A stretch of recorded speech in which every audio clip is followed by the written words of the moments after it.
Šiandieną papasakosiu apie puikų lapų pūstuvą. Einam.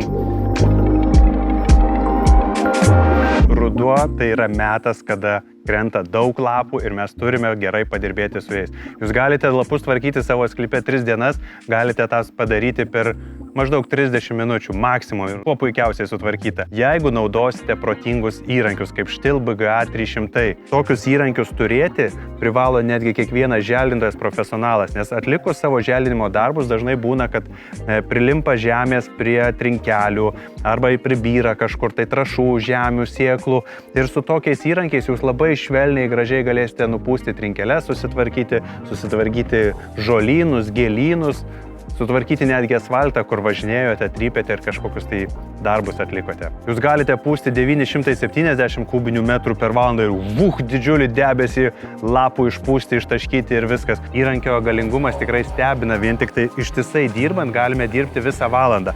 Tam reikalingos be abejo geros petnešos, plačios, minkštos ir apsijuosimas aplink juosmenį, kad visas aparatas standžiai užsidėtų ant nugaros ir mums būtų lengva vaikščioti visą valandą ir pūsti. Pats įrankis sveria tik tai 7,5 kg, o akumuliatorius tai truputėlį dadeda. Bet tai yra nedidelis svoris palyginus su benzininiais įrankiais ir galingais įrankiais. Na, pirmiausia, kas kliūna iš karto, tai super dalykas, tai yra garso slopinimo sistema, kuri, na, atrodo šičia gan didelis toksai priedas, bet gerai bus ir tiems, kas gyvena prie dirbančio ir pačiam dirbančiam, dėl to, kad dirbti su garsiai veikiančiu, tarkim, benzininiu įrankiu, tai tikrai paskausta ausis ir reikia dėvėti ausinės specialias.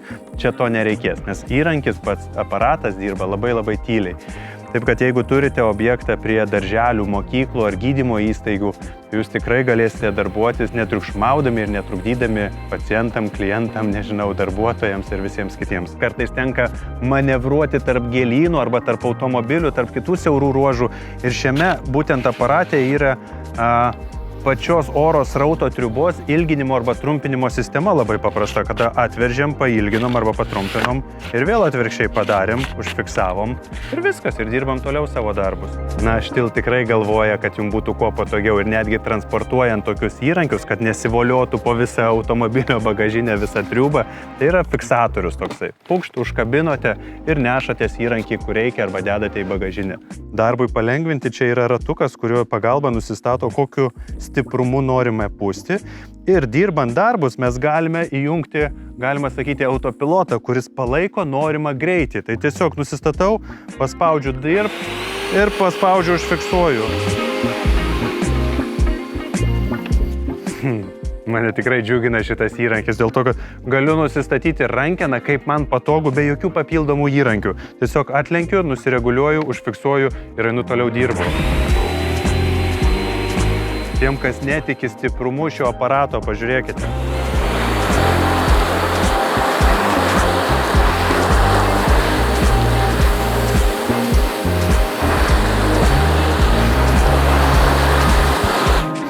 Aš manau, galima panaudoti pas tuos, pas ką į kažkokį akmenyną prikrito daug spyglių, lapų, žemių ir pradėjo želti piktžolės.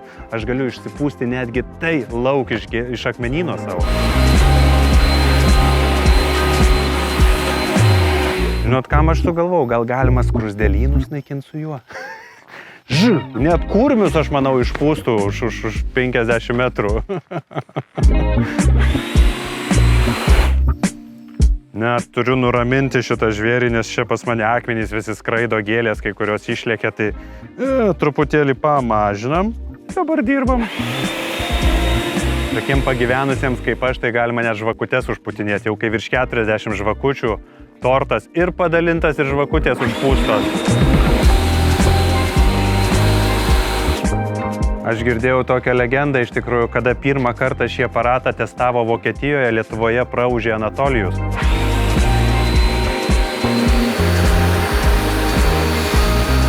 Man patinka šitas, tiek daug galimybių. Na, gerai. Apie profesionalius, gerus ir ypatingai gerus įrankius galite daugiau rasti informacijos ginalas.lt.